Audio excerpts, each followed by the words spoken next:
So good afternoon, friends and colleagues especially here on the podium. I'm very happy that we could convince you also to share your ideas up to the end of the meeting.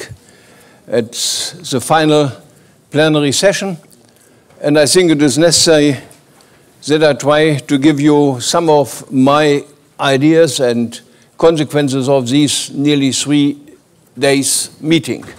That's what we always call the chairman's conclusions.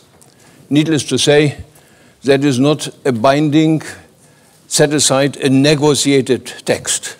It's a chairman's conclusion. So you can even go home and say, all this was not done there, or this was not the right summary.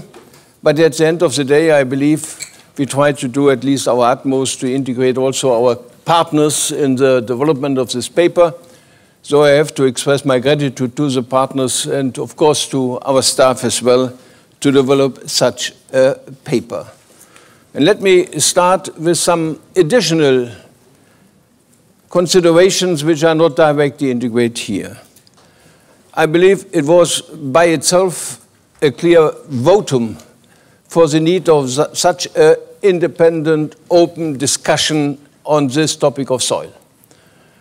We were really amazed to learn that we had 408 precisely registered participants, 408, in the first meeting in cold Germany in November.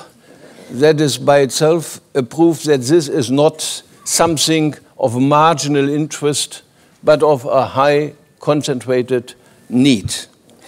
And what makes us especially happy is the fact that of those 408, more than 220 contributed with case studies, with speeches in the workshops and in the plenary. So that is more than 50% of you were actively involved.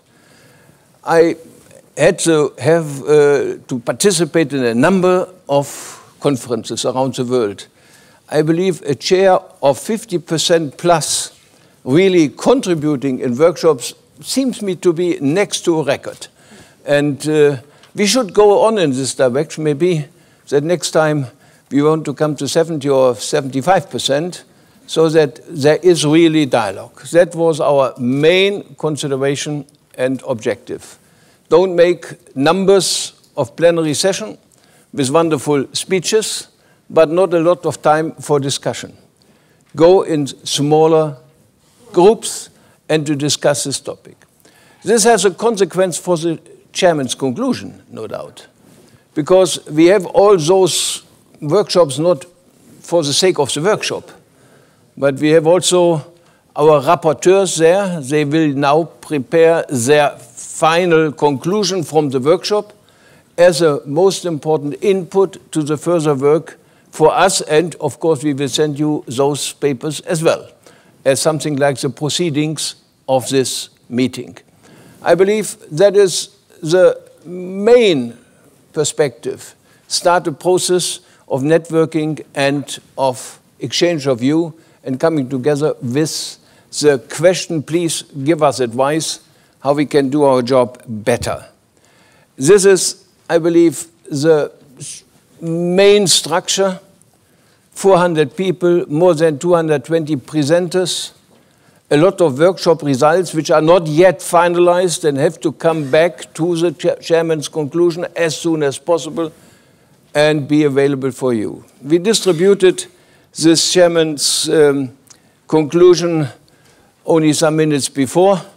As ever, if you want to have it at the end, you have either to do it already before you start the conference. That is a normal procedure. We didn't go this way. It was worked out even in this morning once more, thanks to all those who contributed to the findings. And I believe this is a very clear paper. And the main conclusion was not surprising, but necessary to underline again and again, that without fertile soils, food security, poverty elevation, climate change, mitigation, and adaptation will not be achieved. And that the state of our soils threatens sustainable development. It is a topic of highest relevance for sustainable development. in a world with going to 9 billion people. I think, once more, nobody can be very surprised about this.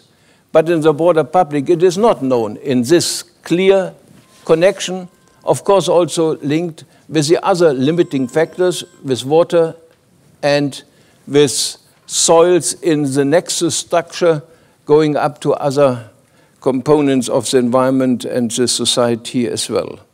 We learned that there's a range of essential functions. We learned from Professor Hüttel that is mainly concentrated on the production function, on the habitat function, and the protection function. And we learned from the plenary that we have to add also the cultural dimension. And I believe in a world of globalization, it is extremely important to be aware of the regional structure and the cultural dimension. And this always gave us a backing. Don't make only global structures in the blue sky of theory and academics. Go down to earth, start on the local level, go to the regional level, the national, and then the global level.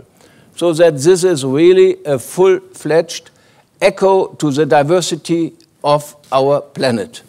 Very sure that this is also very helpful, having in mind that there was a common conviction we should now do our utmost in the post-Rio +20 process to come to a real, hard, and reliable, sustainable development goal on the land and soil topic. We note that this is a zero net loss of land, soil. It is a very, very auspicious target. We mentioned it more than once in this country. We have day by day some 70 hectares of soil transformed and sealed up for infrastructure. And if you go on the global level, you have other figures as well. So it is not by chance, but it is a very strong signal that at least this should be a result of Rio +20. The one or the other was, optimistically enough to ask for more in Rio +20. But there is a lot of good chances in the final paper, and we should do our utmost. And I was very happy to be in Rio de Janeiro together with our good friend Luc Gagnier in this 1 day for soils. And believe me, friends and colleagues, if you don't know it, he has by far the most beautiful ambassador for soils you can imagine. That was Miss Universe. And it was not very difficult in this very moment to have an absolutely packed crowd in the room. That was lots of, but I don't mention this by chance. What we learned here as well is there are very, very rich and very fundamental findings from soil science. No doubt. And I had the chance to go a little bit through the different workshops, and you saw it again and again. But our problem is mainly also linked with the fact that those knowledges, those results are not really transported in the broader public and not echoed enough via politics. I'm very happy that we have the president of all the soil scientists with us. And I learned from his presentation more than he can imagine. But at the end of the day, there was again his question, what do we do to make implementation a possibility and to bring it to the broader public, awareness raising. And therefore, those activities, as Luc did, bringing the Miss Universe as an ambassador, is a good idea. I don't want to say that I was jealous, but it was a good idea. Because in this context, to be jealous may be a wrong interpretation.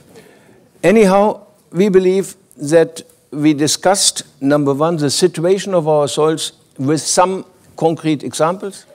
It makes no sense that we make a long list of all those. It's much more than I could mention here and I want to mention here. But the fact of the loss of soil, the fact of the importance for ecosystem services provided, all this intensively discussed here, has to be mentioned as a challenge for further activities. And the first Global Soil Week gave a clear signal. Consolidated and integrated responses to soil and land degradation cannot be postponed further. Again, if you go to a journalist and mention the sentence, they say, that's always this word. Don't speak, act.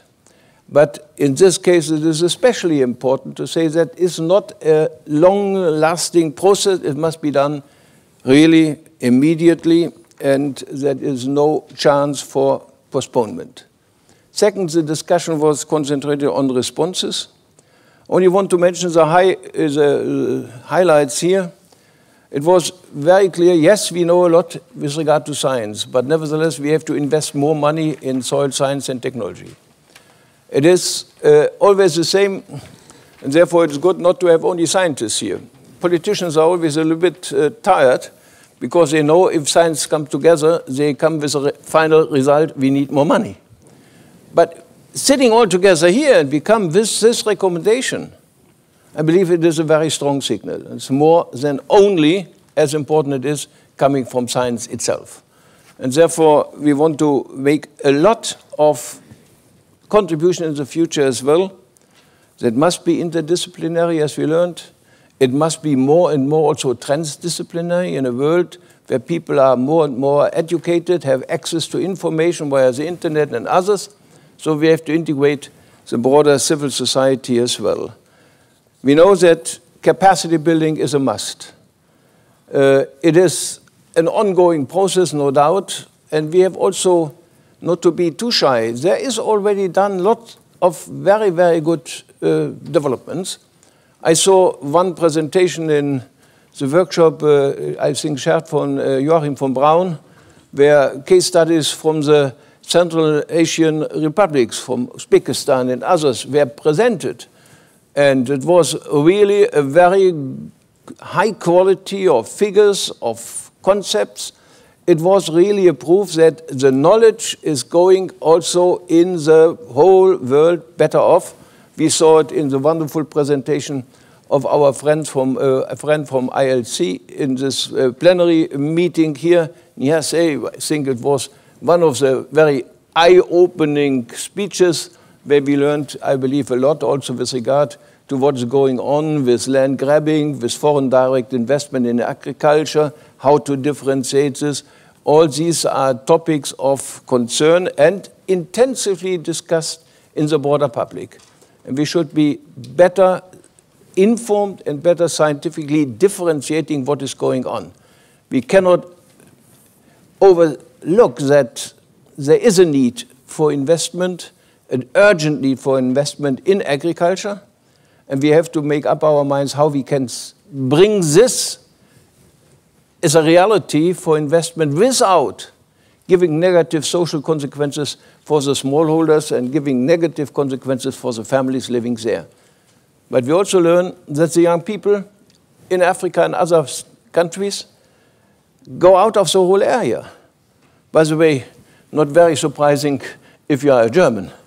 We saw exactly the same situation for a long time. What can we do to handle this topic, that the rural area is losing the capacities for agriculture in the future? And how can we combine agricultural policy and the development of cities? They must be interrelated. We learned it in Rio de Janeiro. I had the chance to participate at this dialogue on forest, where the Brazilian experts were absolutely sure if you want to protect the Brazilian rainforest, you have to develop the cities and give the people a job in the city, otherwise you have a problem in the rainforest. We have a comparable situation here as well.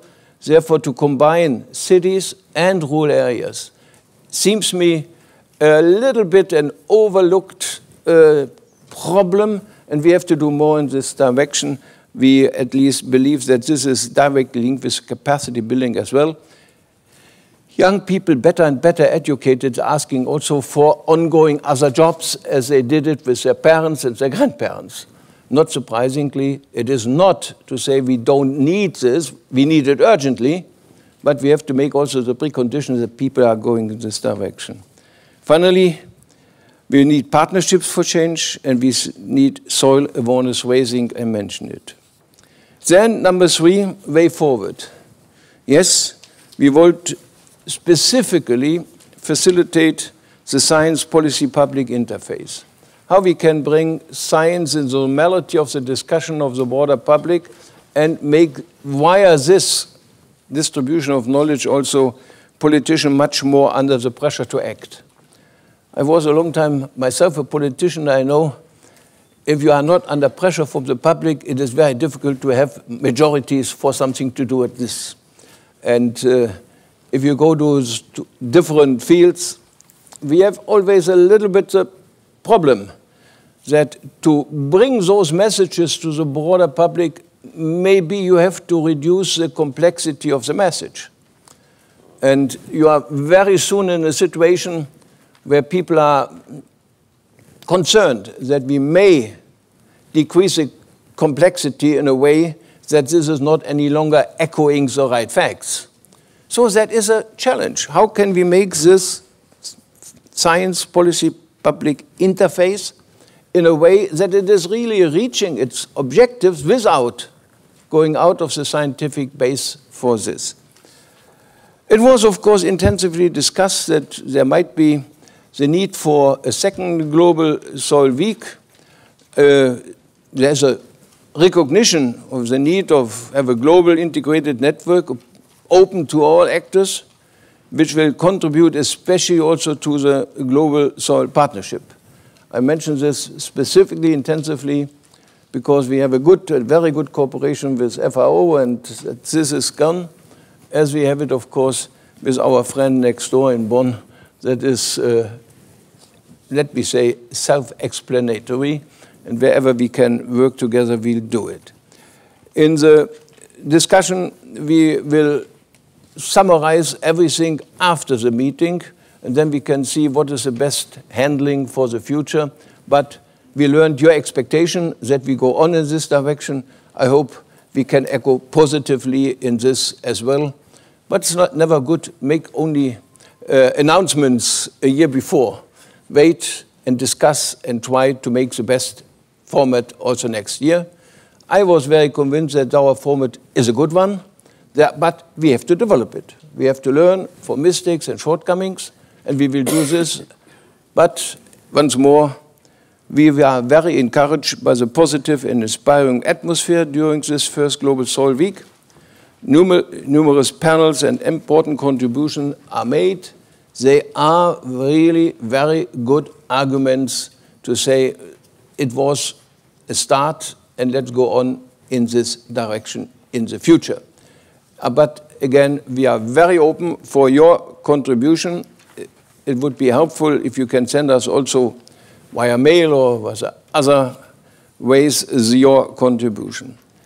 We want to come to agenda for action. I mentioned in my opening speech, it's not to expect that after 3 days we have a full-fledged and fully discussed and finalized agenda for action.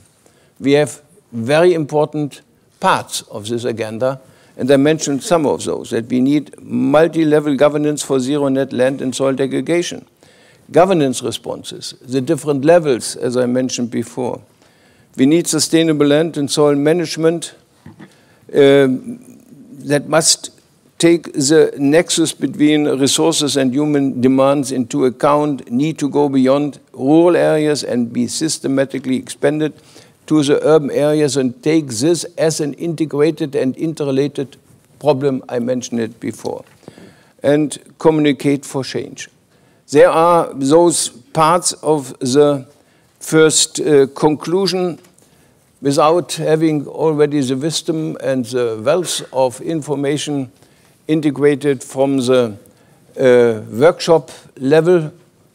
I'm very sure that we will send you in not a very far future extended summary and an extended presentation for this agenda for action, again asking you for your contribution. This was what I want to inform you about. I didn't want to read it out. I'm a terrible reader of papers, and I know my limitations, and therefore I go better the other way around as I do it, as I did it. But it would be very helpful if you have a chance to listen to some maybe recommendation, critical remarks, maybe also some additional contribution from all those sitting around here, representing our partners being all the days in the preparation with us. And therefore, if you agree, I would start with our good friend Laura as the main scientist here in the panel. Yes, without any doubt. I don't want to criticize anybody else, but not only with regard to the title. You have the floor. Thank you. And I love to be described as a scientist. It's the best thing in the world. So I just wanted to make some comments about my impressions of the meeting. And I was here on Monday and again today, so my impressions are not inclusive of the whole argument of the conference, but at least a few things have struck me. And the first is that none of us should forget that soil is truly invisible to most people. And because it's invisible, we have an important job of work to do to highlight what soil delivers to us, what an important asset it is. So we need to talk about soil as a substrate for building on our homes, our houses, our commerce, how much business is supported by soil. Food is produced, recreation, transport, energy, our clothing, a lot of healthcare, antibiotics and so on. It comes from the soil. And I think that once we try and highlight, or we make more of an attempt to highlight to people just how valuable soil is as an asset, and the fact that it is limited, and so it's not something we can squander, then I think that we will be in a much better position to be able to convey the urgency of managing soil as a sustainable and valuable asset for human activity on the planet. So if we consider it's valuable, how do we know when we look at some soil, is that healthy soil or not? So I heard some discussion about healthy soil. And how do we define what a healthy soil is? Do we look at phosphorus or nitrogen or biodiversity? Or another argument is, do we look at a simple measure as soil carbon as being a very valuable indicator of what a healthy soil is? What would be very useful is if we could come to a consensus about what some simple measures might be. Because I also heard a quite interesting argument about the fact that we can look at soil, and by looking at measurements, we might be able to look at the vulnerability of soil so that we can indicate, just in the same way as we often talk about in terms of climate change, we can look at tipping points. Can we do exactly the same for soil? So we can focus in on soil and we can say, okay, we have something here which is at a very sensitive point, a tipping point. And can our measurements allow us to do that? Because it is very hard for the policy environment to be able to deliver if we don't give the policy environment some instruments in order to be able to both measure and some smart instruments for delivery. And that's where I think the science environment can really help, is that we can work together. And this really needs to be a global effort. And we need to try and come, in some instances, to consensus, because, as I've said many times before, for all of us scientists, science is all about uncertainty, and that's why we love it so much, is there's so much uncertainty. But there are times where you need to park the uncertainty and put it in your back pocket and just offer what is as certain as we can be. So in other words, the consensus. It's not always easy for us as scientists, but if we are to have impact, if we're to make sure that the knowledge that we generate has real impact, then we will be letting people down if we do not deliver that consensus to enable the policymakers to act. So I would encourage us to think about how we do that. The other thing that I would say that there's actually a fair amount of activity on, and particularly I'd like to commend colleagues in the European Commission, and one of whom at least I can see here, Luca Montanarelli, give us a wave, Luke, and take credit, who has produced one of the most beautiful publications I've ever seen. And this is not because I'm a scientist and I need to get out more. It's lovely. It's the Soil Atlas of Europe. And you can go and have a look in the foyer at this. This is something that any one of us, whether we be a scientist or whether we be Miss Universe or whether we be a shop assistant or a railroad worker, whoever we are, could look at this book, look at the images, and start to gaze in wonder at the soil environment that we have. It makes it real. And as well as the Soil Atlas of Europe, the FAO have also got a digital global soil map. And we have other initiatives to try and look at how we might be able to bring all the information about soil together globally. So to be able to integrate the information, and this will help us in being able, again, to try and identify where we are at tipping points and where we have to be really concerned and we have to step up our action on global soil governance to be able to deliver the solutions that we need. So in talking about governance, just a couple of more points. One is that a thing that came up today, and it's very important, is that we need to remember that most land is under private ownership. And this is a real challenge for us, I think, because how do we deliver governance where we have environments where people own land and therefore feel it's mine and so therefore I can do anything I like with it? And it's an important thing because we don't think in the same way as about our atmosphere. Who owns the atmosphere? All of us do. Who owns our marine environments? All of us do. But yet individuals or larger organizations own land. So there's a challenge there in motivating those people. And in many ways, and another interesting idea I heard is that what we should do is look at the people who use land and who gain great benefit from it and perhaps who own that land and get them involved. They need to be the partners in delivering the change in thinking that we have to be able to protect this asset. And I suppose one thing for policymakers that we need to look at before we go forward is, are there any unintended consequences of the policies we already have in managing land?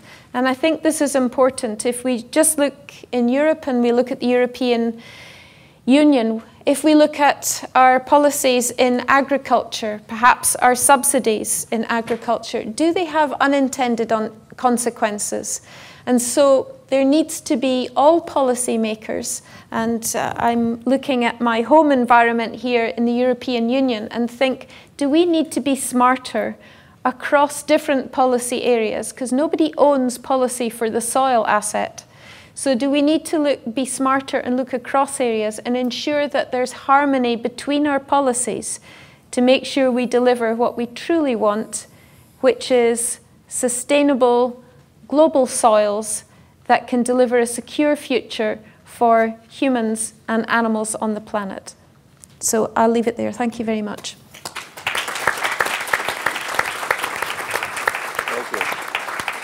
No, thank you very much.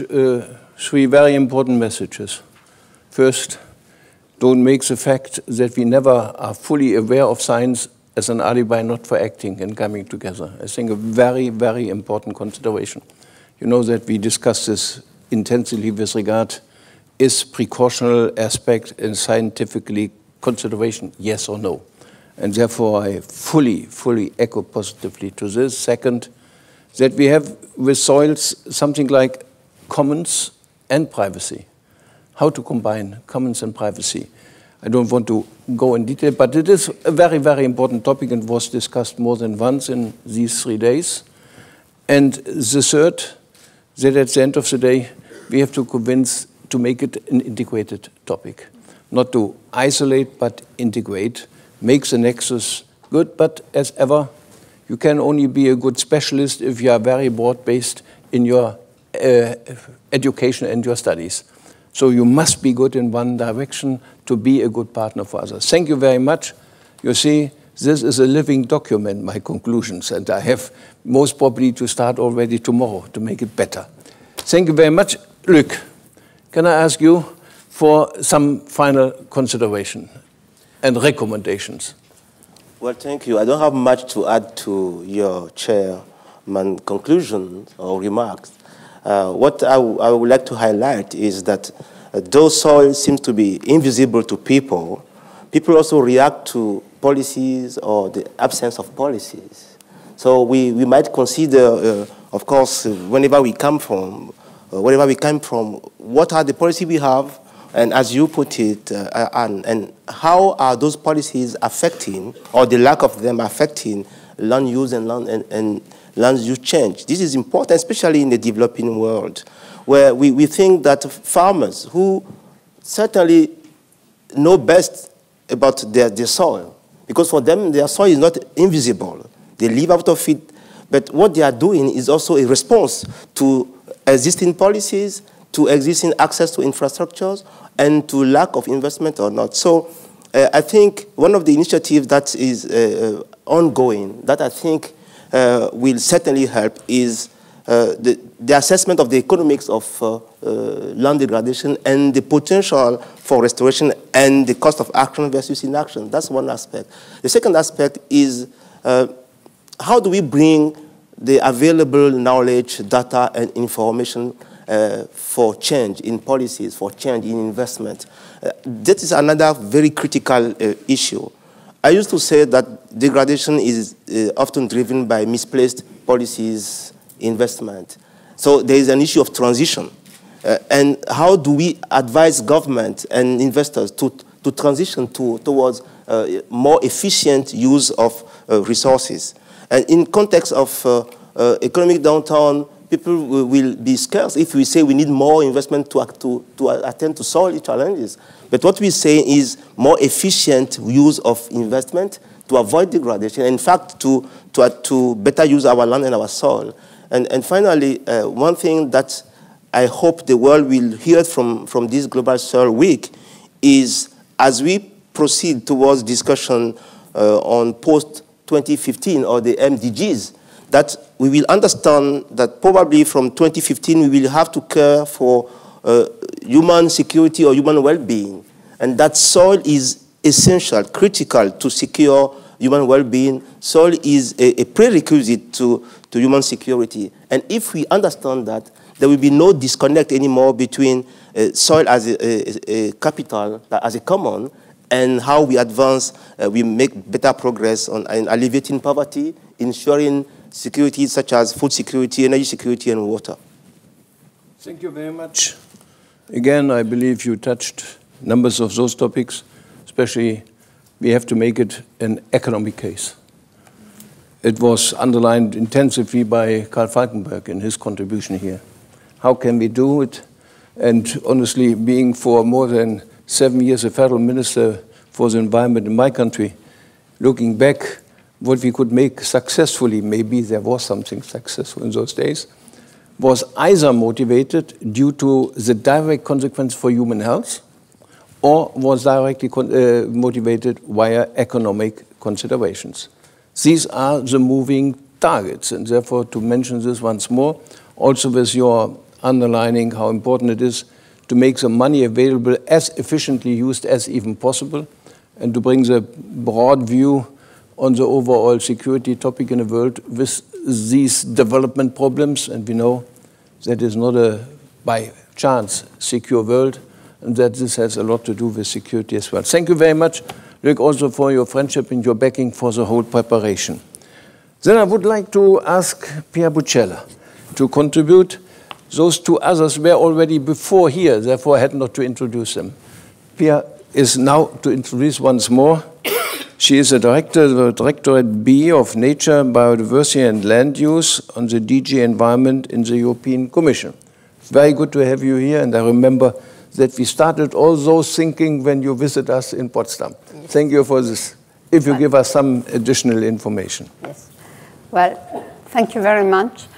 First of all, let me say that from a DG Environment European Commission perspective, we very much support the conclusions you have drawn as chairman from this Soil Week. We share your conclusion that there is a need for more science, policy related, and there Anne Glover has given a good insight into it. There is more need for communication and awareness raising. I would want to give some examples from our daily work because sometimes it is clearer when you talk through examples. Inside the EU, we import 60% of our soil consumption for agricultural use and for forest use. This means that our own soil is not in a position to satisfy our needs inside the EU.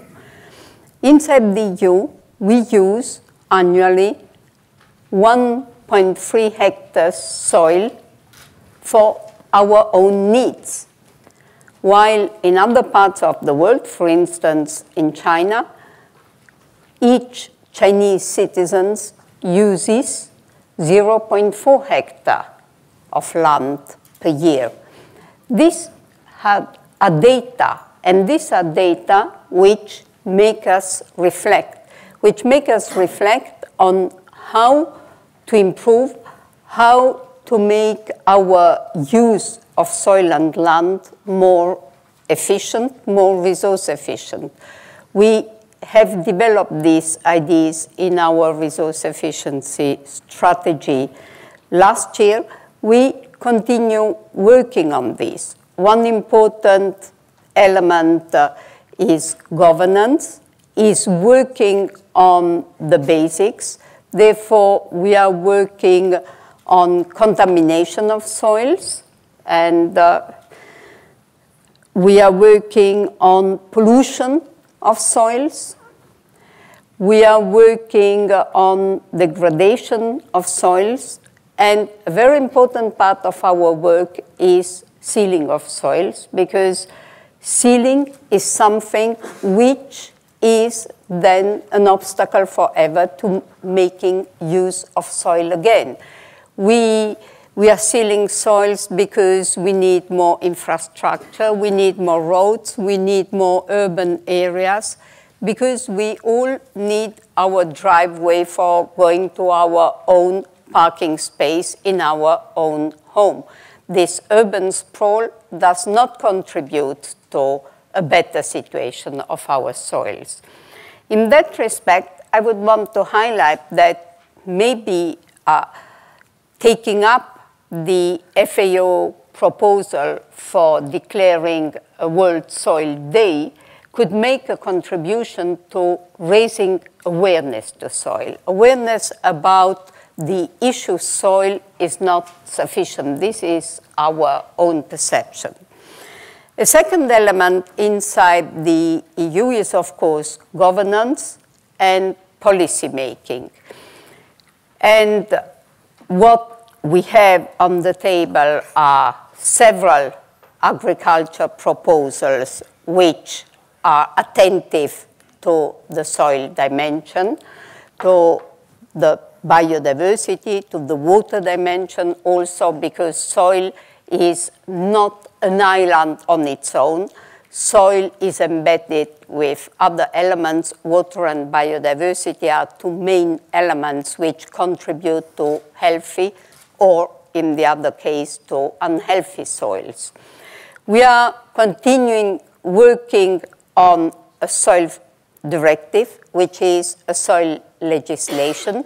Soil legislation exists already in some of our member states, such as in Germany, such as in the United Kingdom, but we do not have soil legislation in all of our member states. And we continue hoping that we will be able to make this a reality at some point. And it is also part of our new Environment Action Program, which should be finally adopted next week. It is now in the very final process for adoption and translation into all our languages. I would then want also to mention one element, Mr. Chairman, which is that without the Institute for Advanced Sustainability Studies, what I would call your institute, allow me, it is not yours, but this week would not have happened.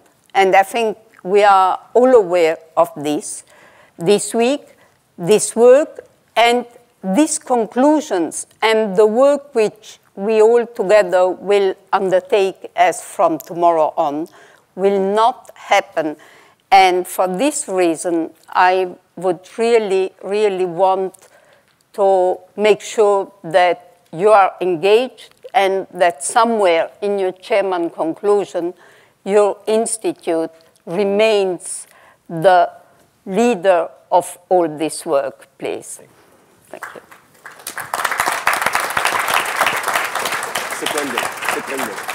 Thank you very much. Thank you very much, especially also for your very nice words concerning this young institute, which I indeed had the chance to develop with good help of the German scientific community. And be absolutely sure, we don't want to make it a one-day fly. To stick to soil is absolutely decided. And that we have a lot of expectation also from our very, very dedicated staff to make this next Soil Week here is also clear. But as I mentioned in the beginning, we have to be with you all together and try to make it better and to make it in a way that each and everybody comes back and says that is a learning process and is a value added. Because if we are not as open, then we have a problem. Then we have always more conferences and nobody dares to kill one. And that makes us a tourist in conferences. So there must be value added, but thank you very much. It is well received. It is also very, very well received that you mentioned that it depends a little bit on lifestyle as well. You mentioned these per capita soil figures. And that was one of the ideas yesterday, to say your lifestyle has a lot to do with soil.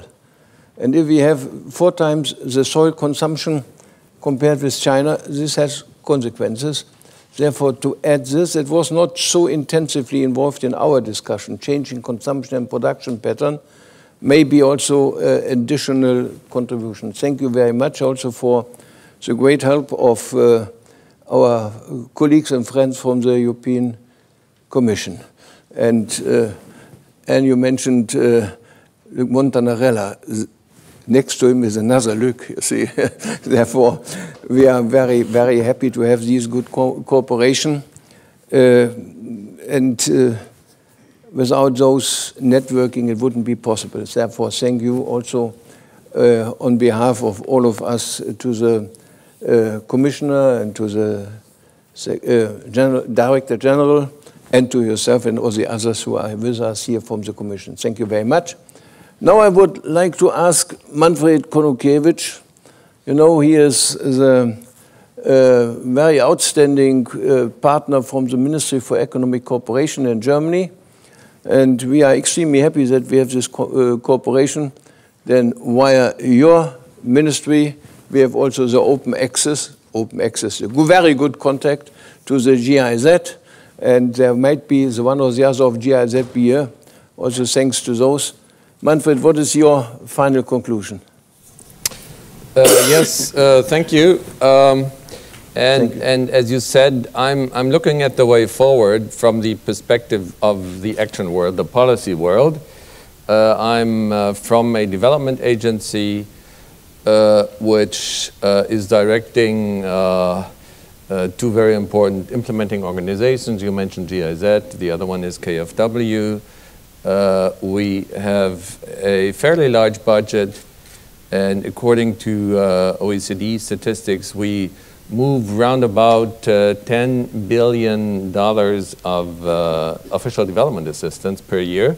So that's quite a lot. I'm saying that not because it makes me proud or makes me more important. No, In fact, it makes me worried sometimes. It makes me worried with the responsibility. I'm asking myself, am I doing enough to ensure that we are doing the right thing, that we're doing the right things with all that money?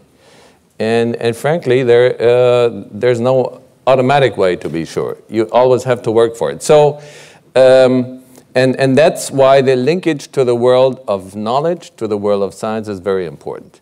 And personally, I'm very happy that I could spend almost all of my professional life at this interface between science and policy. First, in my former life as a scientist researcher, and then I joined the government. And in fact, reminds me of one episode when I had just briefly joined the government, and I had written my first draft speech.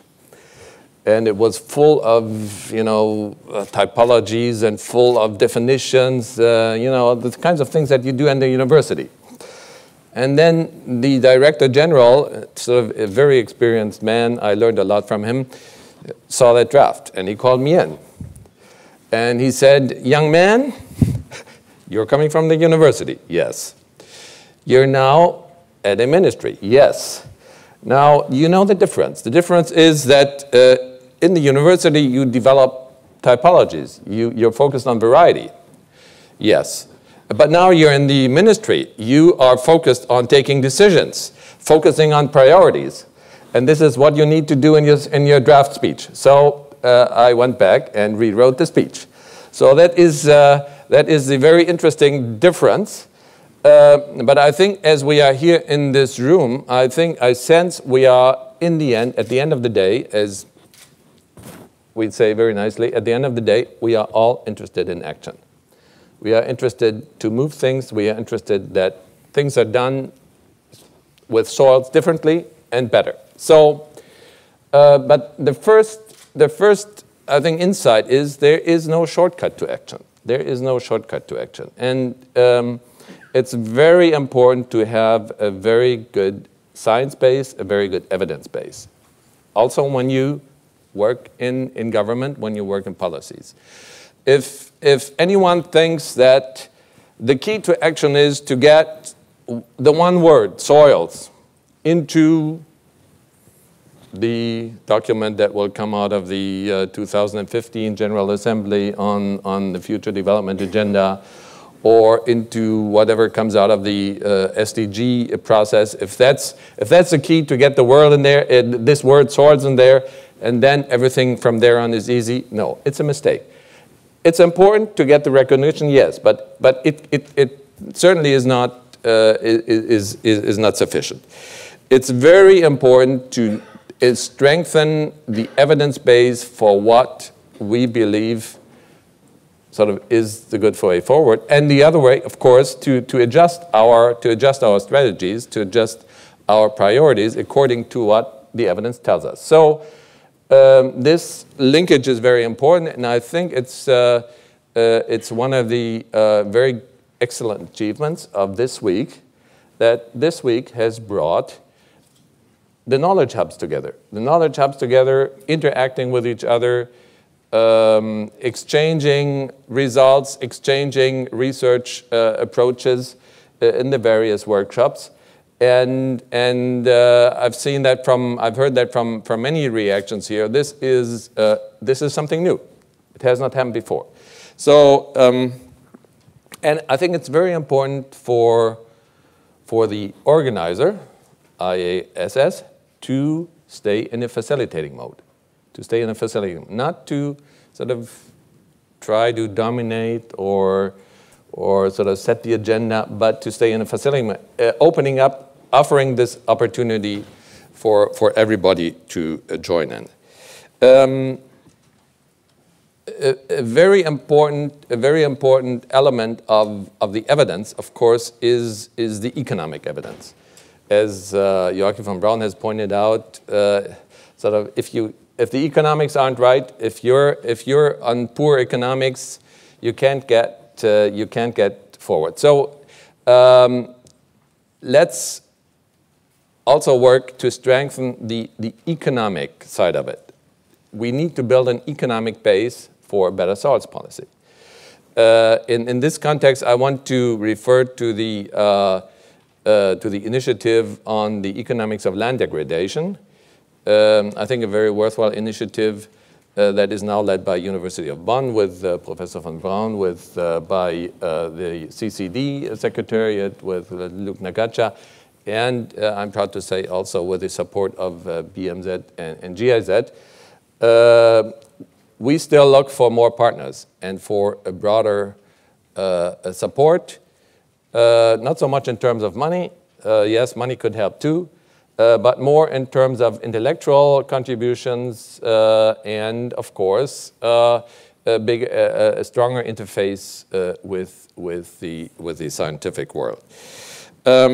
In the end, of course, action will happen if we can show that a better policy, a better approach makes economic sense, and that business as usual is poor economics. And of course, in the end, 3 weeks later, it also needs to translate into a business case.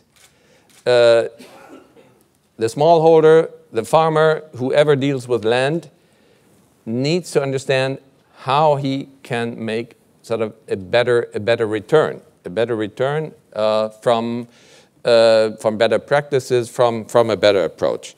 So let's not be afraid of that economic aspect, but let's actively approach it and develop it. So that's the knowledge side. Now let's turn to the action side. And of course, we want to influence the world of action, whether that's on the global level, on the national level, or wherever. And from where I work, from the agency, I feel very fortunate that actually we are working on all these levels. We are working through GIZ and KFW in villages of Africa, in regions of Latin America, so very much on the ground. And at the same time, we are involved in policy making on the national level.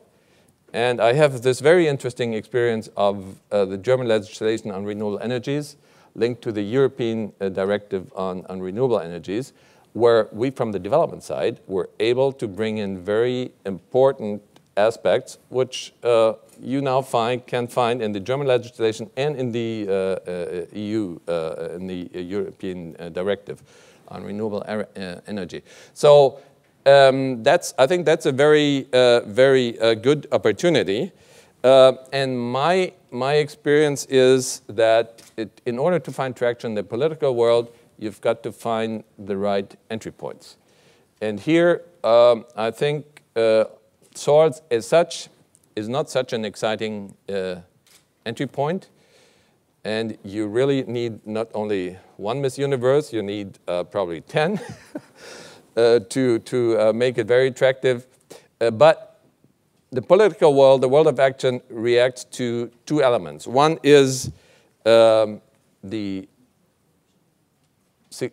risks to human well-being, and here it's mainly the food security risk. And second, the risk to climate. So these are the key entry points which I identify at the moment. May be different 5 years from now, and I'm quite satisfied that this is also reflected in the conclusions of this meeting.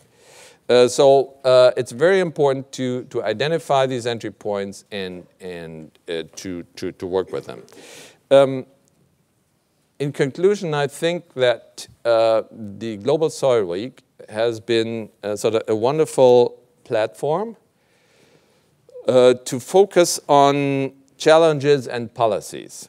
And I'm saying that because too often, when I go to meetings, we are not focusing on that. We are focusing on institutional issues. We are focusing on jealousies. We are focusing on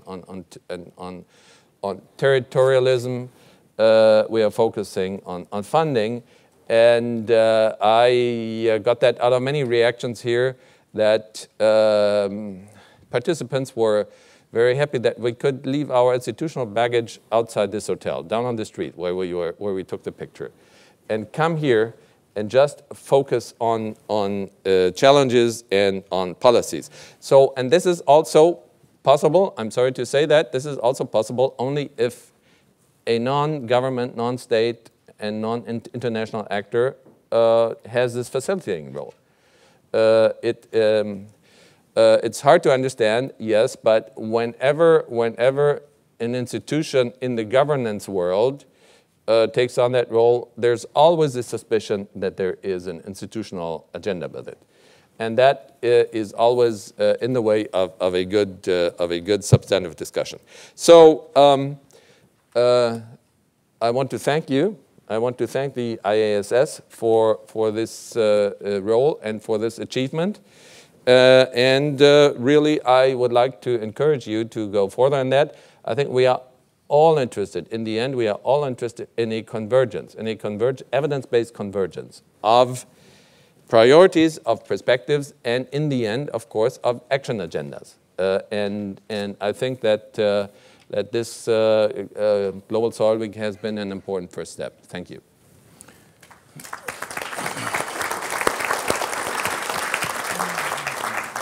Thank you very much, Manfred, for highlighting the main topic we have also to consider. Not to dominate, we want to make it possible. We want to have a platform. We want to be open for your contribution. Therefore, I ask for this more than once, and I cannot agree more. We don't have any specific agenda. We want to make soil the action-oriented part of the environment agenda and the agenda of sustainable development. That's the agenda, and there we have to make our choices for priorities, that's clear. And I'm also convinced if you go in the direction of making awareness raising, you must have the right entry point. And we learned again here how difficult it is to make soil an entry point. That we succeeded on Sunday to be in the main news in the television program, in the first program, was nearly a miracle. And I'm still now convinced there must be nothing in the world else. But they did it. And if we can go in this direction a little bit more, then we can also bring it to the attention that soil in itself is an entry point. But for the time being, I'm with you, very, very difficult. Very difficult. And Glover mentioned it is a dirty thing.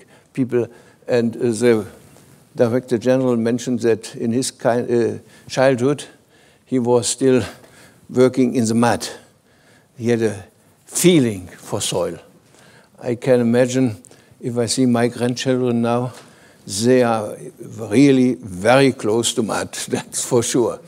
I'm coming from the other side. Okay, thank you very much, Manfred, and we learned a lot. I will discuss with you later how often you had to go back to write this speech. Once, 2, 3, 4 times? I had a comparable experience in those days. I had to do it more than twice. But that is for a glass at the end of all of this. So thank you very much. And we want to go to Henry Tashim Manson. He is Ghana's permanent mission to the United Nations in New York. And I know of my experience in the UN, that is a very important position. Congratulations to this. But more than this, he was also the main negotiator of the G77 going to Rio+20 for the topic of land. So you are really fully involved in the politics and in the importance, and therefore we are honored that you are here. You have the floor. Okay. Thank you very much. And good evening to all of you. I think that the paper is very good because it touches on issues that are of importance to many, particularly my group. Sometimes my comments may be a bit skewed because of who I represent. So my comments may be a little different from what others will say, but I think it's understandable because I have a different spectacle. The paper, the conclusions are very good because they touch on issues that are very important to us. Protection of soil, restoration of degraded land and soil, those are very important to us. They also talks about investment in science and technology, as well as data. and the sustainable land management practices, the need to publicize knowledge. This was an issue that we failed to raise it this morning, but it's an issue that is very important because knowledge, what I've heard all these days is that knowledge is available, it's there, proven technologies are there, but there are many constituencies who do not know what is available. So there's a need for that to be brought to the fore, so those who really need information can utilize it. Maybe it should be made more available to those who are directly, dependent on land, so they can utilize it for their own benefits and for the benefit of for everybody else. The issue which is also of importance is capacity building and partnerships. These are very important because there are some members of our constituency who would require us to be able to take action on some of these issues. Two areas that I would want to comment. There are many other issues, but I think the outcome document will come, so I'll just mention two. I think that the emphasis on poverty eradication is very important. I find it missing in the text, and I think that if we do that, if we look at that, it will be able to address many issues. And we may not need to be looking at all the issues, but if you look at poverty eradication through land and soil, we'll be able to address several global issues. The other issue is on post-20 development agenda. I think it's mentioned in your conclusions that there's a need for us to raise soil issues in the agenda. I'm commenting on this because I know I will have problems when I go back to the group to raise the issues and then for them to support. If we mention soil, others would say, why soil? Why not other components of land? Because soil is one component of land. So maybe we could say land and soil in the text so that it would sound good to. So that would be my comment, because it's been raised over and over again that we shouldn't just highlight soil, but we should talk about the other components of land, which it's an issue that I thought I should maybe bring to the audience so we know these are some of the concerns that are going on.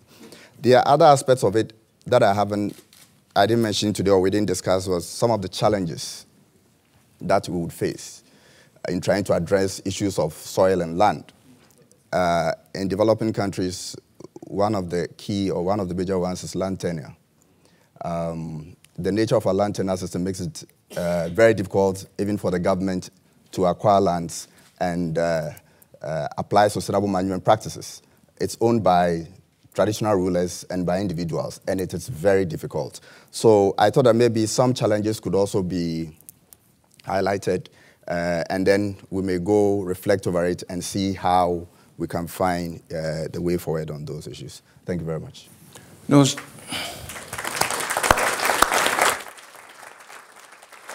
Thank you very much, Your Excellency. That gives us a clear signal how important it is to have political practitioners with us. That is another language, that is down to earth, that is the question, what do we have to do? And it is for sure necessary to point out beyond sustainable development, where we have the social topic and poverty integrated, to make it really written down. I think that's a very, very strong recommendation. I believe that there is no question that we have to do it with land and soil, and that we don't want to make the other challenges forgotten. We discussed it quite intensively here, the topic of secure tenure. What is the need for this, the cadastre development? We know that if you want to make a country unpeaceful and destroy social stability, destroy the cadastre. It is really the start for a lot of economic and social consequences. Therefore, that you mentioned secure tenure gives us a lot of good signal also for what we have to do in the future.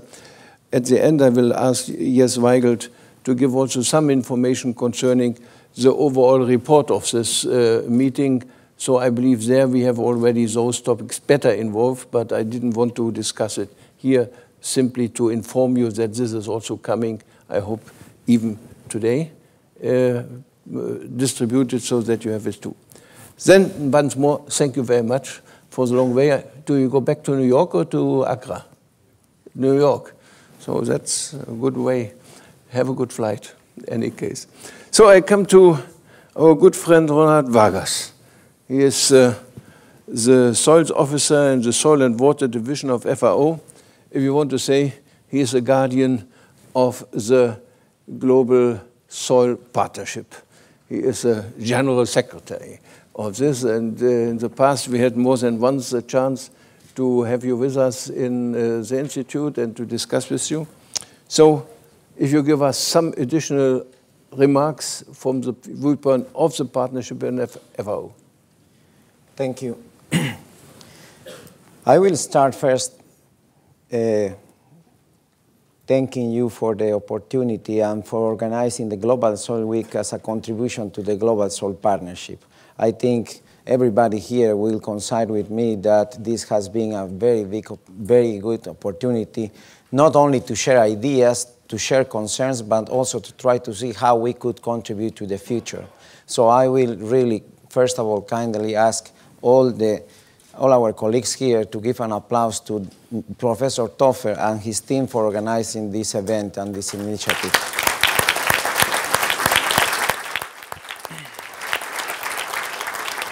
Now, I will just try to share with you some of the challenges and frustrations and really opportunities that I see when we are talking about soils. And I understand that there are some concerns when we are trying to be defending a specific resource and not talking about the broad perspective of the natural resources that are used by our users back in the field. But in general, we are trying to really respond to a huge challenge that is coming up now. And basically, while we know that, and we always complain as soil scientists, and we have been in many meetings, and more or less the faces are common. And we keep saying soils they are not in the top priority, they are the second tier in the decision-making process, and so we keep complaining. But I think we need to be positive and see that nowadays we have a huge opportunity because, well, soils is not really well understood yet by policymakers, by decision takers. Perhaps we should reason in why, but we don't need to spend such a time for that. We need to take advantage of the future and this present because we have two very important mainstreams that we can really try to engage soils in the process. One is the land degradation neutral goal and the zero hunger challenge. If we talk about food security, if we talk about land degradation, they are directly connected. And of course, soil is a fundamental part of it because as we have seen in many presentations, soils is the basis of life. Therefore, if we use that opportunity in order to show that we, the soil science community, can respond to the needs with really concrete examples and applications and activities to the problems in the field, and also with science, because that's fundamental, and we have a lot here, that should be really the opportunity we have. Because usually the problem we had is that we spend a lot of time in debating about protocols, debating about new mechanisms, debating, and we keep debating without really showing concrete actions. And that's why sometimes, and I'm telling you by experience, when we are in integrated teams trying to talk about development, they see soil scientists skeptically because we perhaps are very problematic, because we take so serious soil science. I am a soil scientist, but I want to have the opportunity to influence that process. So if I don't change my mind and try to see how I can really contribute with the specific answers, because sometimes they ask questions and we cannot really give one clear message. And I learned that from our colleague there about uncertainty and policy decision. So if we are not brave enough and say things with a certain certainty, then we will keep complaining in the next years about that soils are not at the top of the agenda. Therefore, we need to take advantage of this opportunity. And there is also something that I want to share with you is that we keep okay, because of the Global Soil Partnership, but because mainly we work with countries directly and we have to respond to needs. So they send us to the field to respond to some needs. And if you see the amount of needs coming from developing countries, but not only from Africa, from Latin America or Asia, as we think, we also have a lot of demands from Eastern Europe and some countries around, because the problem is common. But the solution, of course, is different because every context has its own contents.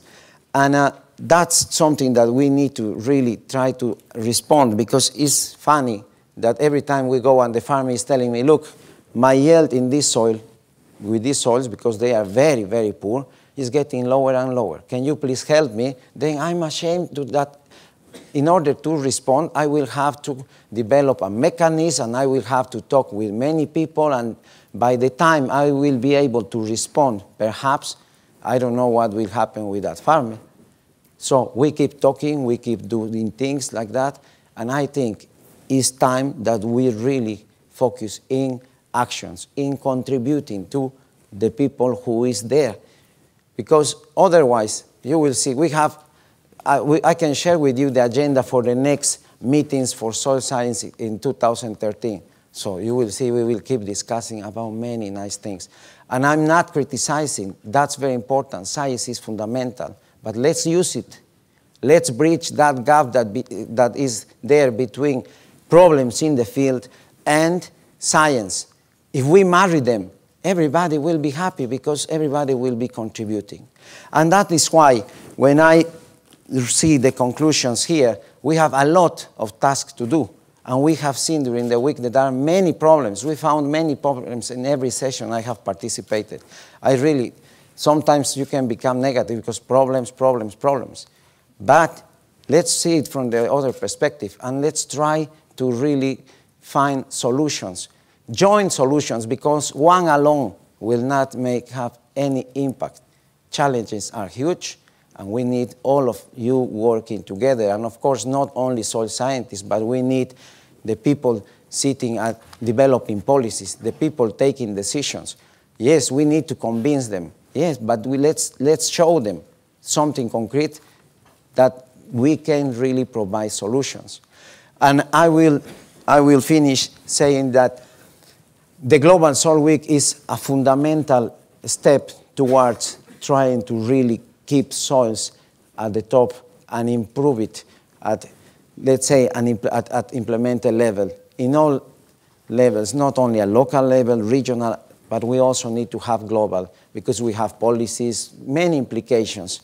So let's take the opportunity that the Global Soil Week, and is already announced, it will be the scenario in which we can come and show that there are not only problems, that we succeed in 1 year time doing a very small activity. Why we don't try to propose something that can be feasible, and next year we come and based on that we can discuss about how we could improve, so that we can see that we are also useful, that we are contributing towards solving problems. And I'm sure that will change a lot, and when working, we will create not only news, but also expectations, and also we will get credibility, because that's what's missing. Therefore, I really encourage each of us here to try to think positively and try to think how we can respond to the needs that are growing every day. Thank you. Thank you.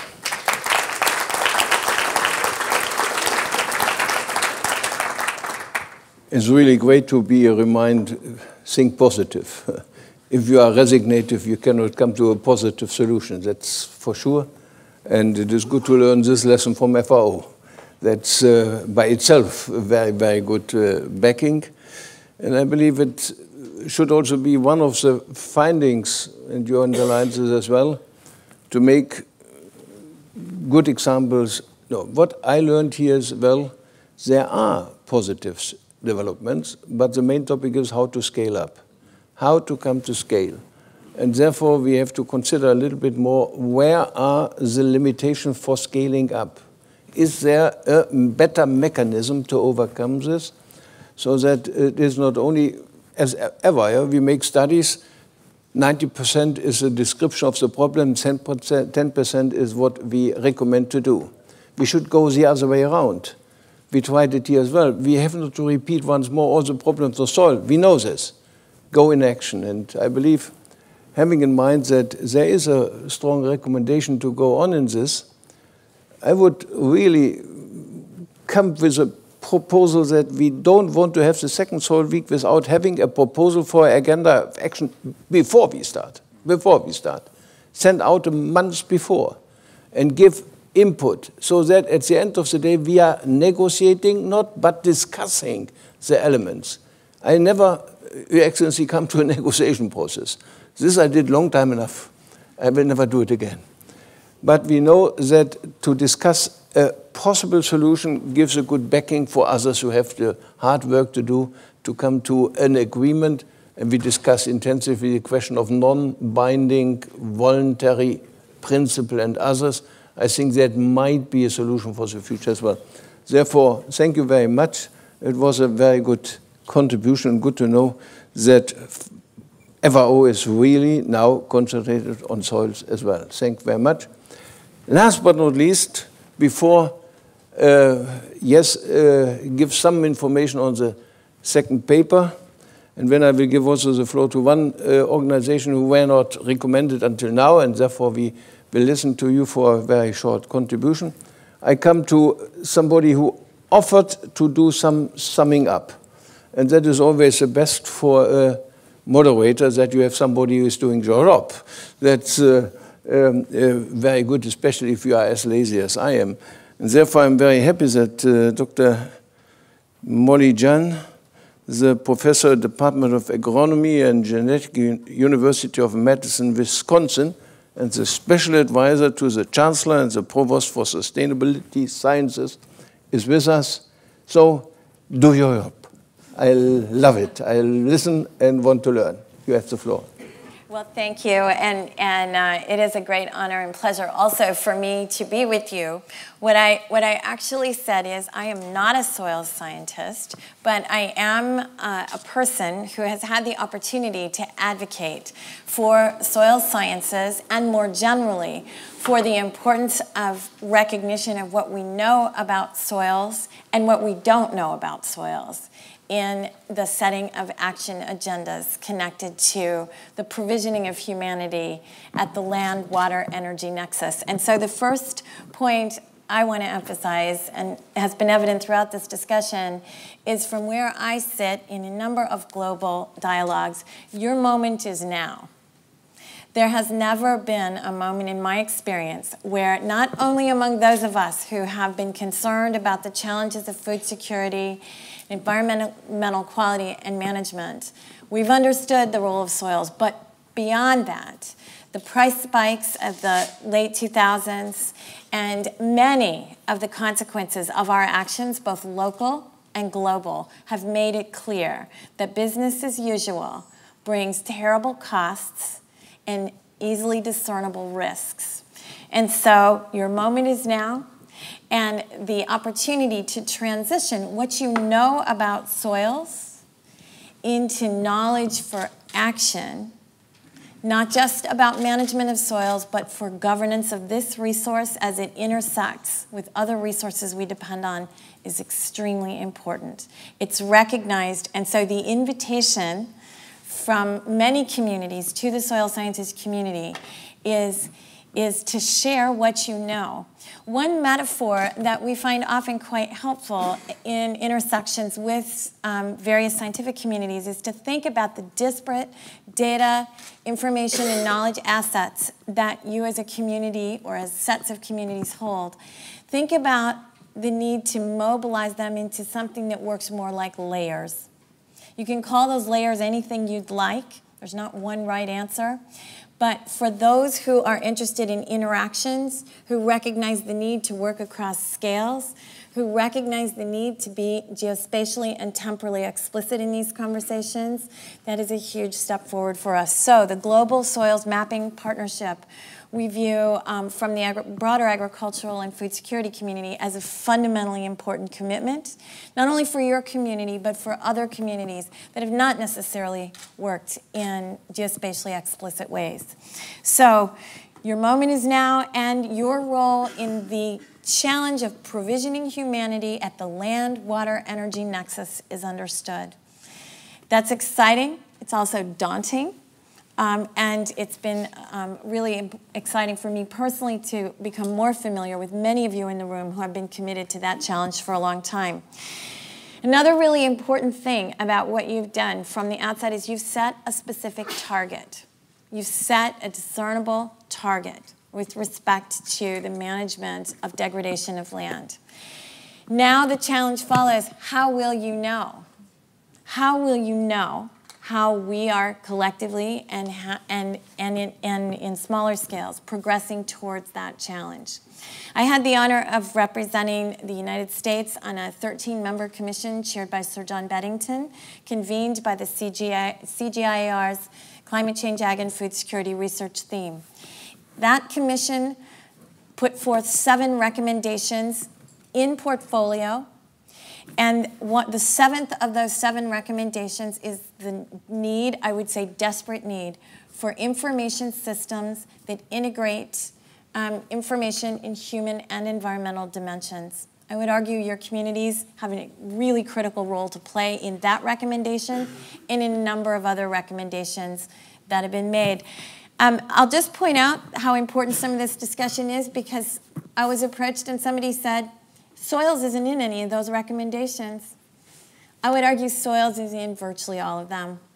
And the fact that that particular word didn't show up in that particular place is not a signal that you're not important. It's a signal that you're foundational. So this conversation about vocabulary is really important.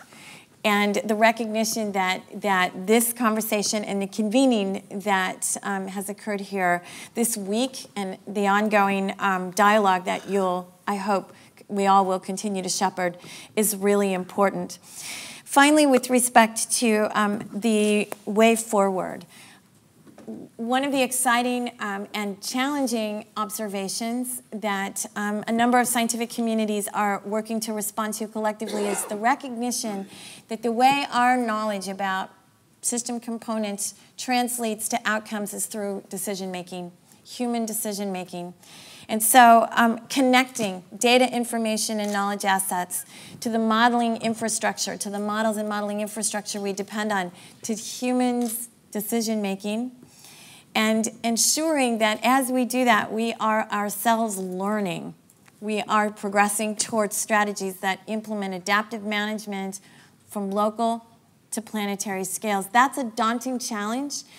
But the cost of failing to do that, to failing to put that in front of us, I would argue, is inestimably high.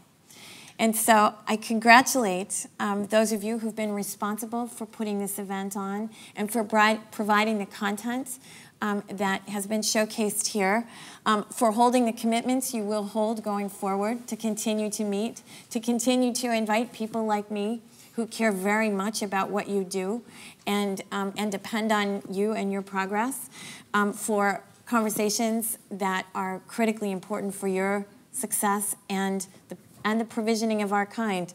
And it is, I'll just wrap up by saying, it is, of course, about taking good care of the resources we depend on, but it is also very much about provisioning ourselves now and later. And in my country, the relationship of that activity to long-term peace and prosperity has never been clearer.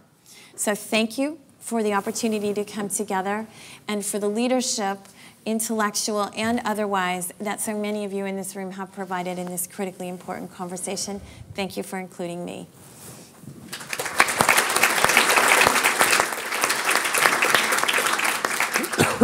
Thank you very much. I was convinced, and I'm still convinced even more, that it's good to have at the end not the specialist in soil, but somebody who comes from the topic how to bring the message to the people. Do we have to develop new narratives in this field as well? And we discussed it more than once. Is there a need also to develop an iconic perspective for that, to have this integrated and make it a little bit more concrete. I believe we have already the chairperson for one of the working groups of the next Soil Forum, for a week.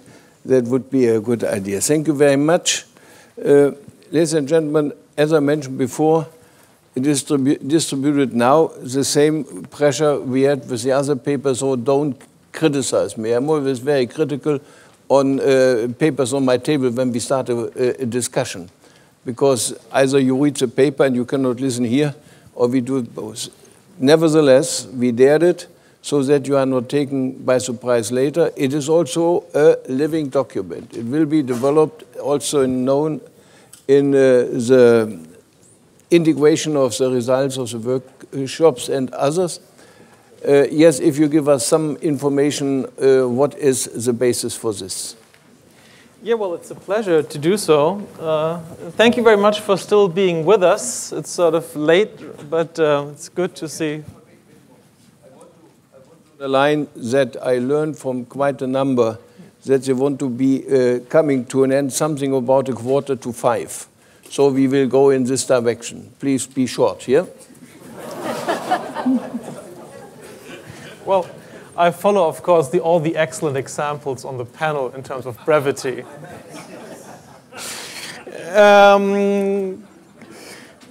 Okay, the paper that was just distributed, this lovely Soils for Life, the outcome paper, is actually the product of an inclusive process that we underwent with all our partners and the heads of the dialogue sessions, who actually joined to put together some of the results that might lay the basis for our future agenda for work. And of course, this is also the basis for the conclusions by Professor Taufs-Köpfer that he presented just now. So these two documents should be seen together. They are linked. And I have now the pleasure to actually flag some of the points that actually came out of the discussions, primarily responding to the issues that were raised across the panel. One point that increasingly came up in the course of preparing the Global Soil Week, and of course this outcome paper, is that land degradation is an issue for the Global South as well as for the North. So this is a global problem, and it requires responses on all the levels that was just said. To actually get towards this goal that was agreed upon in Rio, the land degradation neutral world, of course, to actually make that case, we have to have the economics of land degradation. I think there is also reflects what has been said on the panel. When it comes to the question of how to get there, of course, the question is how do we govern all the related functions, all the demands that are placed on our soils, and how do we govern the relationship of soils with other elements of the ecological system so that we do not fall back into our silos. And I'm apologizing now, this is going to be a little bit of a commercial now. The Institute has put together, sort of following the suggestion by Henry, an issue paper on soil and land governance. So if you want to have a look at this, anyway, commercial's over. These governance challenges need to respond not only to these different demands and not only to the nexus idea, but of course they need to be implemented with a high degree of urgency as we face an increasing competition for the world's resources, among them soils and other resources. Of course, governance is one. Of course, you have to have the methods and practice in place to actually implement this. And then here I would like to emphasize the section that we put together on sustainable land management. Of course, here is one of the key points that it's not about the quantity only, but also the quality. And of course, there's the strong link to the nutrient question.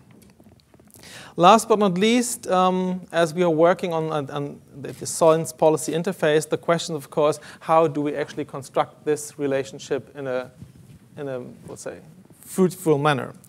And there, of course, there's the call for a strategic partnership for integrated soil research. And integrated meaning in terms of understanding and identifying responses to land and soil degradation is absolutely essential that, and sort of said over and over and over again, but that land and that natural and social sciences work together, not only in the identification of problems, but also in the identification of solutions. This is essential.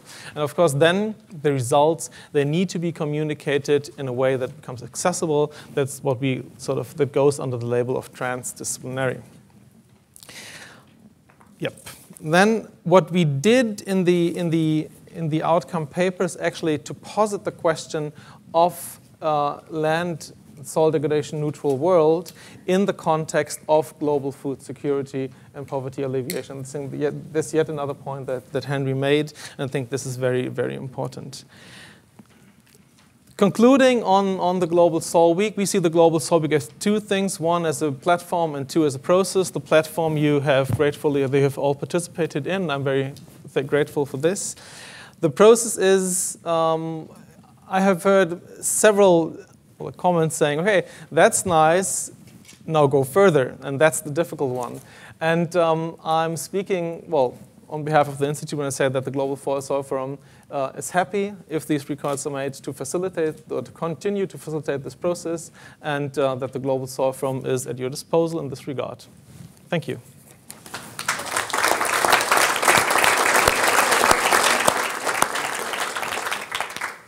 Thank you very much. You learn that in our institute is a very liberal, free atmosphere. I love it very much. Manfred, there is no domination. That is to say it very directly. And I'm happy about this. Science needs a free and an open atmosphere, and we try to do our best in this field. Again, thank you very much, Yes, and all the others who contributed to this paper in such a short and precise way. As I mentioned before, I was asked to give the floor to a representative of the World Association of Soil and Water Conservation. We were also very clear that you do it in a very short and precise way. You know, he can criticize me. Please don't criticize me for the short time we have. May I have the microphone? Do we have a microphone? Yes, there are more than one. Okay, then I will stand here. Yes, that's good. Well, dear ladies, is it okay? Yeah. It is a great pleasure to greet you in the name of a global organization such as World Association of Soil and Water Conservation, with the great number of membership, which is about 10,000. Individual membership, organizational membership, institutional and guest membership. We see a great connection with the Global Soil Forum, as we are a global organization, also with other familiar organizations such as European Society for Soil Conservation, International Erosion Control Association, and others. What is something that are in connection with us? This is promoting wise use of our soil resources on a sustainable manner. This is something that also through the works we have, they are very linked to the Global Soil Forum also as publications, open forum for issues of interest, we say running walkout program because we take it as a part of World Association, led by Center of Development and Environment from Barnes University. Then keep in mind our youngers,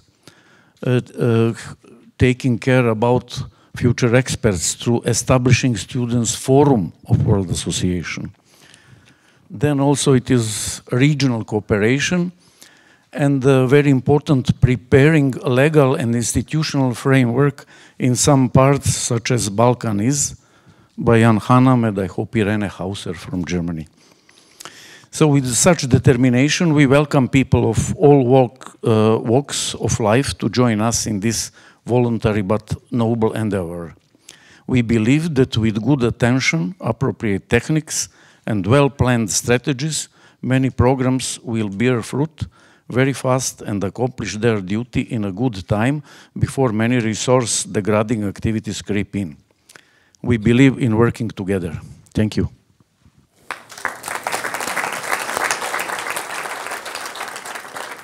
Thank you very much, especially also that you was really concentrated to the facts and figures and give us a good information what is possible there as well. That is also to give you a signal that we are very open for other contribution also in the follow-up to this conference. With this, I have to ask whether there are other specific important questions. We even have our wonderful moderator here that gives you a signal that we are prepared for doing much more. But remember, it is the last day and some people want to go home. Therefore, it's not for me, it's not for others, but it's for your sake of all. So we can maybe ask for 2 or 3 questions and then we answer and then we come. Can we do it like this? I have 1, I have 2. Is there a third one? There is a 3 ones, yeah. So we have 3 questions. By the way, we were criticized, you remember, on the first day. And I was very, very strongly concerned that we were only men with gray hair and white faces. It was a criticism. And you see, we changed. That is a short reaction. Anyhow, you have to mention also those things which are criticized before that you change it later. Thank you very much, especially to the ladies. So now, please. Hi, my name is Peter Ploeg. I'm 27. So I'll probably be around in 2050, which is very exciting. And it's up to my generation to make this all happen. And I'm very thankful that this forum was invited and hosted, and that I could be part of it as part of the generation. And I have a question, and it's mainly how you can help my generation to actually make it possible. And there's 2 concrete initiatives that I'm part of to create soil awareness. That's my part. One of them is a product that a company that I work with is going to launch, which is organic tomatoes that are coming on the market this spring, which will have soil in them that people can then take out of it and rip out with a tile in the pavement and plant it. So this is unsealing. This is happening this spring. So check your supermarket. Nature and More is launching this on savorsoils.com. And the other thing that I'm part of and co-founded is called the Summer of Soil, which is happening July 2013 in Sweden, summerofsoil.se. Which is the grassroots sister of this forum, hopefully, where we'll bring together youth, consumers, biochar people, grassroots movement, civil society. And why I came here is to ask for help. Because I don't have a science background, I don't have a political background or influence, but we need your help as youth to make this possible. So if you can come and see me, how you can help me to make it happen for my generation, thank you so much.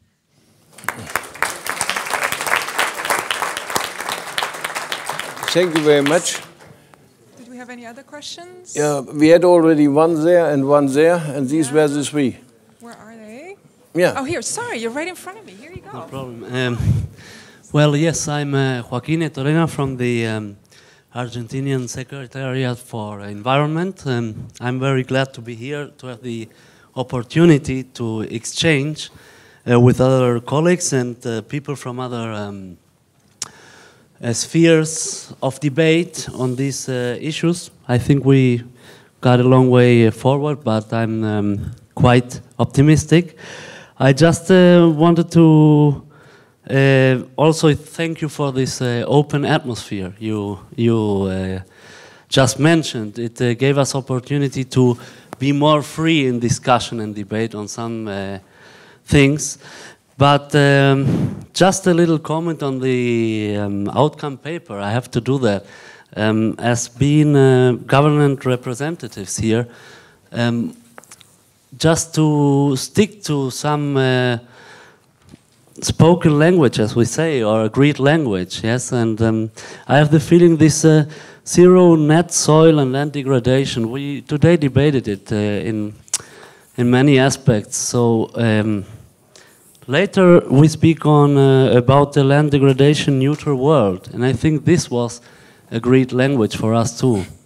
And it will be very much easier for me, for example, when I come home, to explain what we were doing and not to have to explain why things that already were discussed seem to appear again, you know? This is a fact I would like to have perhaps your opinion, or just to consider changing this title, yes? Into neutral land regulation or something like that we already agreed very well. Thank you very much. Thank you very much. So now. Can we get the microphone to the, because it's a little bit far from you there. Thank you. Long way down. Oh. That's again our friend. Thank you very much for giving me the opportunity to speak. When I entered the room, I saw on the door Agenda for Action. Having grown up in Germany, I was told not to waste too much time and come straight to the point. So I have a very concrete proposal for action. Is there anybody in the room who is willing to finance a long-term experiment on cassava in Africa? If you do that, you get the following advantages. You address food security, because cassava is a major food security crop in Africa. You address women, because cassava is the main income generator for women. You address sustainability, because cassava is grown on degraded soils, but these soils are even degrading more. You give data to ministers in Africa on climate change mitigation and adaptation, and I was told that the ministers who went to Durban in November or December 2011 were quite embarrassed that they couldn't answer questions about data availability in Africa. These experiments should take place in Nigeria, Uganda, Zimbabwe, and Cote d'Ivoire. Nigeria, because it's the largest cassava producer in the world. Uganda and Zimbabwe, because cassava is going down south as a food security crop, replacing maize because of drought problems. And it concurs with priorities of the regional conference in Africa organized by the regional office of FAO. And you combine research with action research, because we are thinking of participatory technology development, so you get an immediate transfer of technology to the farmer level. In fact, the whole experiment should first discuss with farmers, and based on farmer suggestions, you design the experiment. You target new science frontier, because research is not yet up to this kind of work. Thank you very much. Thank you very much. You know that you challenged us yesterday or the day before yesterday with regard to the gray hair, and we echoed very positively. Now you challenge us with a very concrete topic. I cannot answer immediately, but we have those responsible for some of those requests sitting here in the podium, and knowing that you are a very important partner in FAO, you know most probably also the way how to stimulate contribution in this direction. So, no.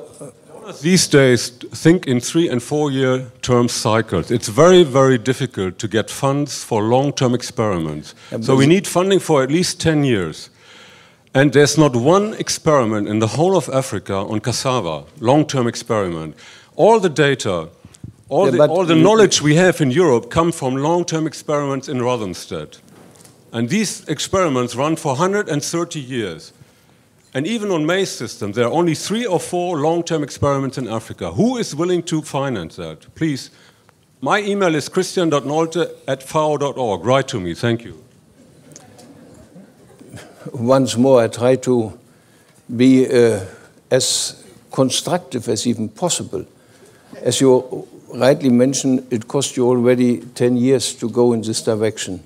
So we cannot expect in a minute or two to come to concrete financing contributions in this.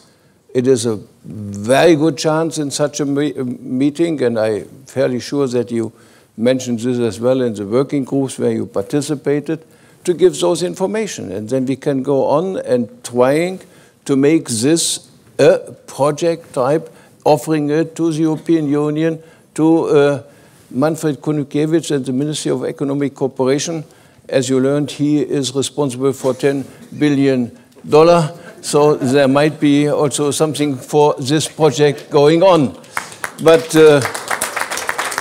this is what I want to echo very positively and not negatively. It is good to have this, and that brings me back to my recommendation.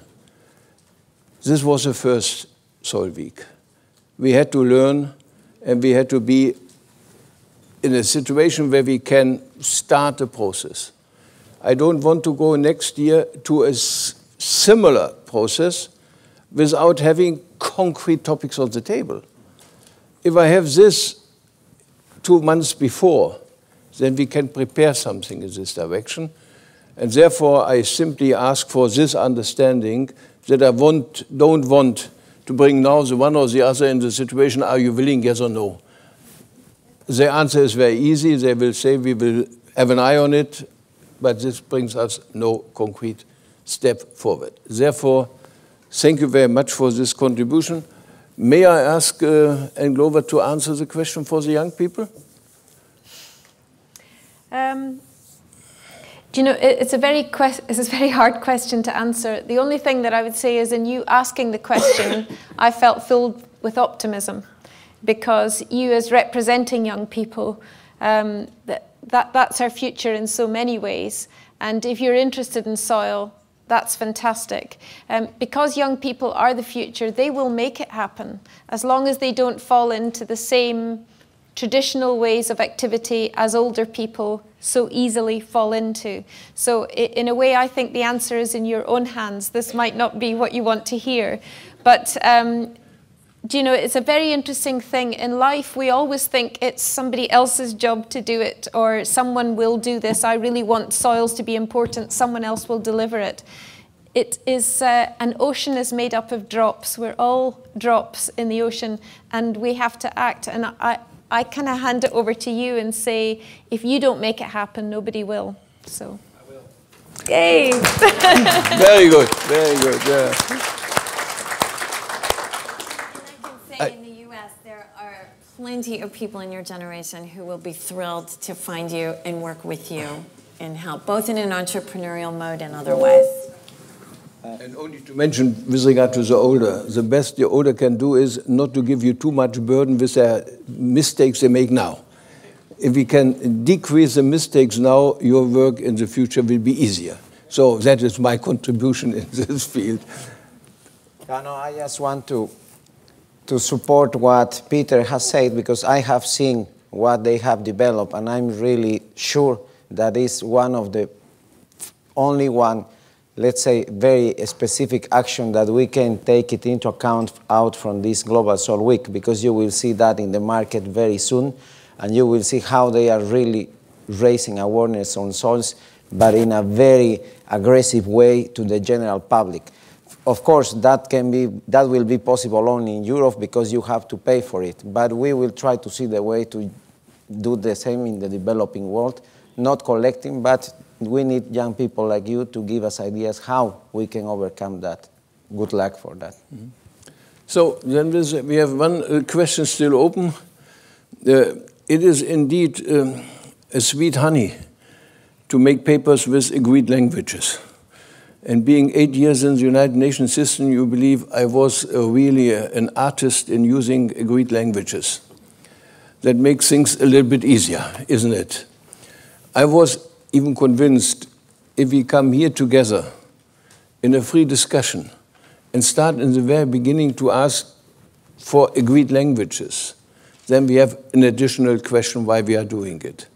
Therefore, we have to be a little bit, I think, bolder. That makes your job more difficult. I have to apologize for this. But nevertheless, it must be, as Anne Glover rightly mentioned, not only asking how did they do it before, but what is the result, we have to do it here. That was my feeling. It goes a little bit also in the direction of His Excellence's contribution. Be aware that poverty eradication has to be there, because that is also a question. What is written down in Rio +20 and others, and you was successfully working in this direction. So we take carefully note of this, and wherever we can also mention that this is in brackets one or the other, or we can add it so that the language is also for those who have later on to work at home in the ministry for this, easier to communicate. Thank you very much for this recommendation. Ladies and gentlemen, we are really coming to an end of this conference, of this first Soil Week. I have to thank you very, very much for coming. And if you have given me the information that even at the end of these 3 days, you all are still here, I would say most probably not. And you are all here. We have lost the one or the other because they have other things to do, but a signal of the relevance of a conference is always the number of people being still at the end available. It's really a very important indicator. And therefore, thank you very much for this. It gives us a lot of backing. Gives us a lot of backing also in the motivation of our young staff. It is a real truth that in this group of soil in this institute, we have only, if I see it correctly, 2 or 3 men. All the others are young ladies. And that gives you also the feeling they are extremely committed and they are great and they made a wonderful job. So thanks to yes, but especially also to those behind you, all those ladies up to Guatemala. It's very, very helpful. And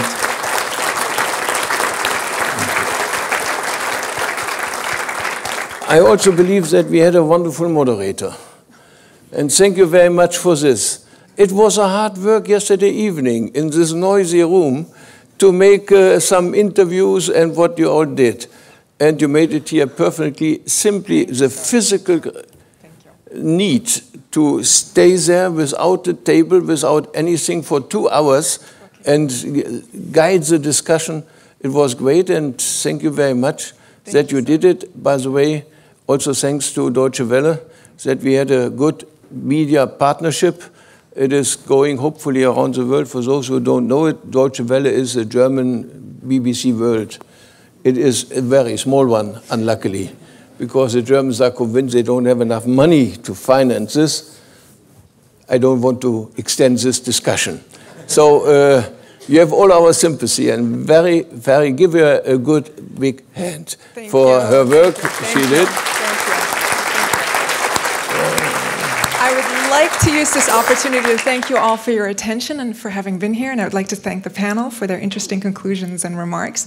And I'd like to suggest that we watch a little film of the highlights of this past 3 days.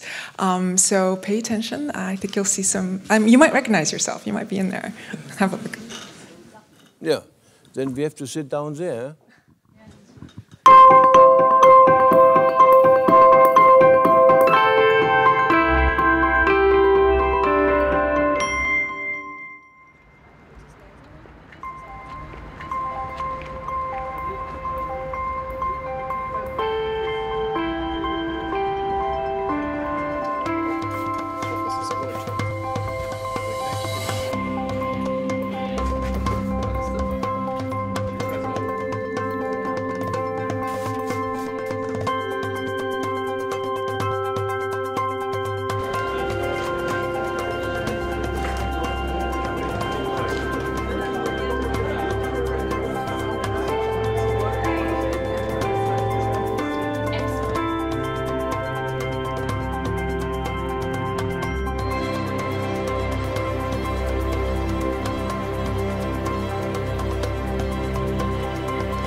Welcome to all of you.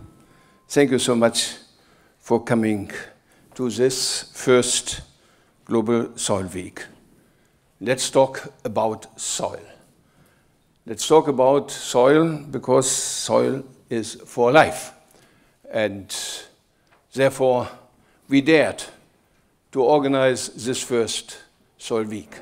It's not about just some farmers living in some remote areas in their land, that it has to do with the air you breathe, the food we need, we eat, our forests we share. It is more than amazing that this important element of our environment was and is to some extent until today neglected in the political agenda and in the awareness of civil society, and we try to do our best to change it.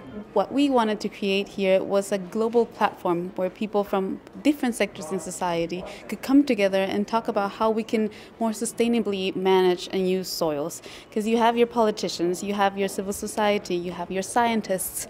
They're all doing things in their own way, in their own areas, but we really need to bring them together.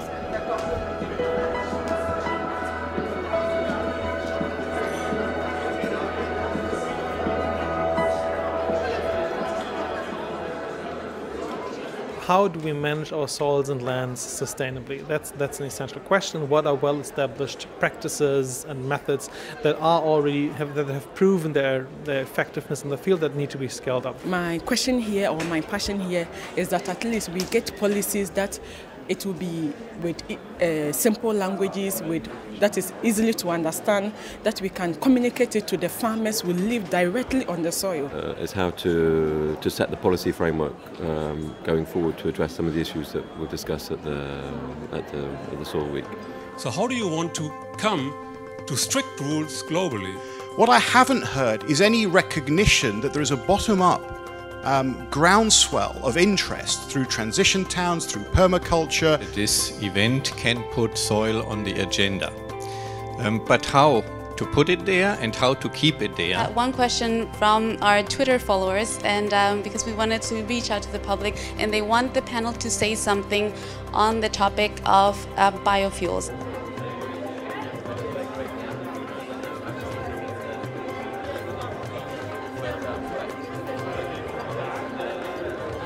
Bringing, let's say, the understanding that we might be reaching a tipping point tipping point of soil functions. Things don't happen voluntarily. The price mechanism does all this, and we need to devise incentives. We must translate our science into policy that the policymakers can implement. And so what I would like to do is throw the ball in your court and ask you to write one word what you would do to help with soil sustainability. Thank you so very much. Thank you to everybody.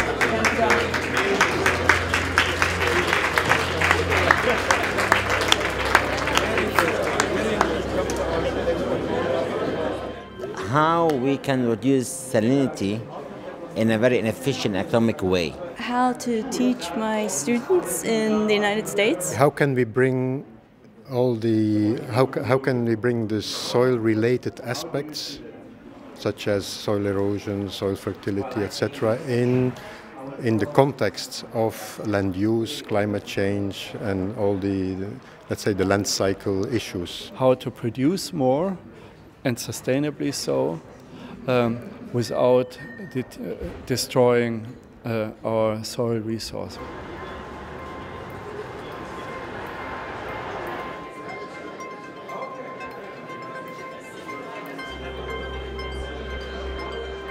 So give her a very, very big hand that she is working here.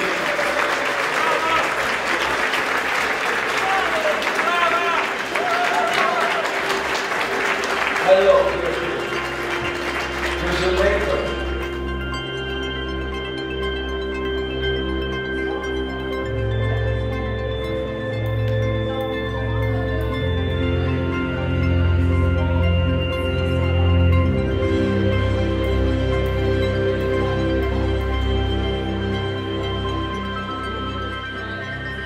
Good food doesn't begin here in the kitchen. Good food starts with the soil.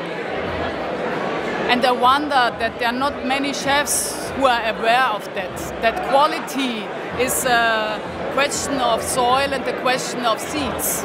We have grown accustomed to leading a comfortable life, and we really have to start thinking about the consequences. I think we should perhaps think about profitability and economics for planet Earth. What we have to do is also to single out, do we have something like an agenda for action? We discussed it here already. After 2.5 days in the first Global Soil Week, you most probably cannot come to a final agenda for action, but we have to start this process, and we did it.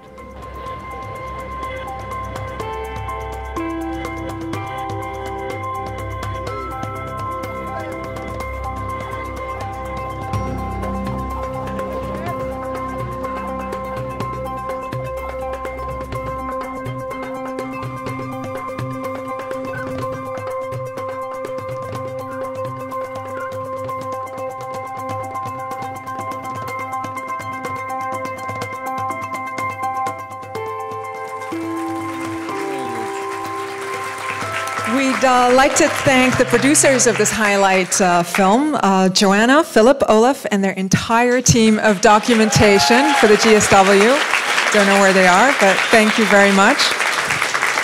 Well, that brings us to the end, unfortunately, and we hope that you had a good time. We hope you had an educational time, that it was fruitful for you, and that one of the take-home messages is that not only is soil imperative, but that we need to reach out to people and to encourage them to take action. So we do sincerely hope to see you all next year for Global Soil Week 2013. And I just want to remind everybody that you can still sign up for some of the workshops taking place tomorrow. There is, I think, a message board just right outside. And there's also an excursion taking place. And I've been told it's going to be cold, so better pack something warm. And for those who are leaving us, we also would like to see you next year. And, you know, hopefully we'll continue this conversation. Excuse me? Only to mention that we want to give a present to our panelists. That is a piece of wood, as you see, for the open fireplace with a little remembrance of the event. You have not to carry it with you. We send it by post. And you have a double choice. You can present it on your cupboard or wherever, or you can take it out, use it for fire, and remain this. Or you can throw it away. I don't believe that you do the third option. Therefore, for all of you here, there is something like this available. Giving you also the information, we have an old building as our main building in the Institute, coming from the Prussian time, more than 200 years old, with wonderful open fireplace. Please, when we invite you to come for our workshops, remember, to coming in November to this building is a good one because you are sitting on the open fireplace. Once more, thank you very much. I give it only one here, and the others are coming directly by post. Thank you very much. Coffee's being served in the foyer, so.